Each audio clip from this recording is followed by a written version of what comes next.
Assalamualaikum teman-teman. Selamat datang di podcast PRK Berbagi Ilmu. Selama 10 hari terakhir Ramadan ini, kami akan nemenin Ramadan kalian biar semakin berkualitas. Karena Ramadanku, Ramadanmu, Ramadan kita semua harus produktif.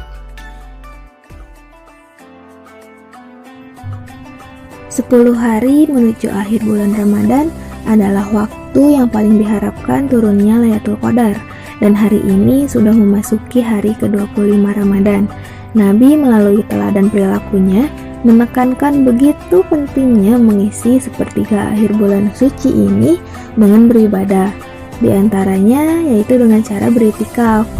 Berbicara mengenai itikaf sendiri merupakan salah satu ibadah yang biasa dilakukan seorang muslim dengan niat untuk berdiam diri di masjid. Umumnya itikaf dilakukan pada 10 hari terakhir bulan Ramadan. Itikaf bertujuan untuk memburu malam Lailatul Qadar, yakni malam yang lebih baik dari 1000 bulan. Namun, kita harus mengetahui hal-hal apa saja sih yang bisa membatalkan itikaf agar kita bisa menghindarinya dan itikaf kita menjadi sah sesuai aturan syariat. Berikut ini hal-hal yang dapat membatalkan itikaf seseorang. Yang pertama adalah meninggalkan masjid dengan sengaja atau tanpa tujuan.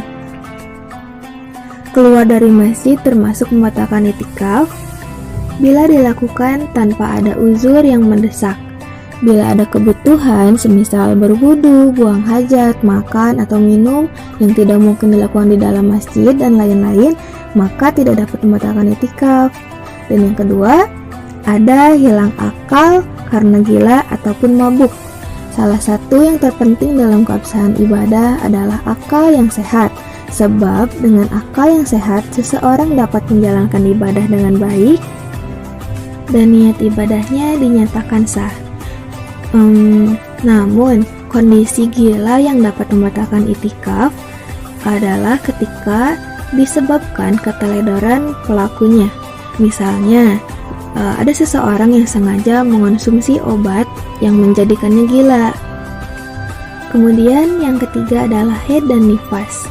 Seluruh ulama mazhab bersepakat bahwa haid membatalkan itikaf.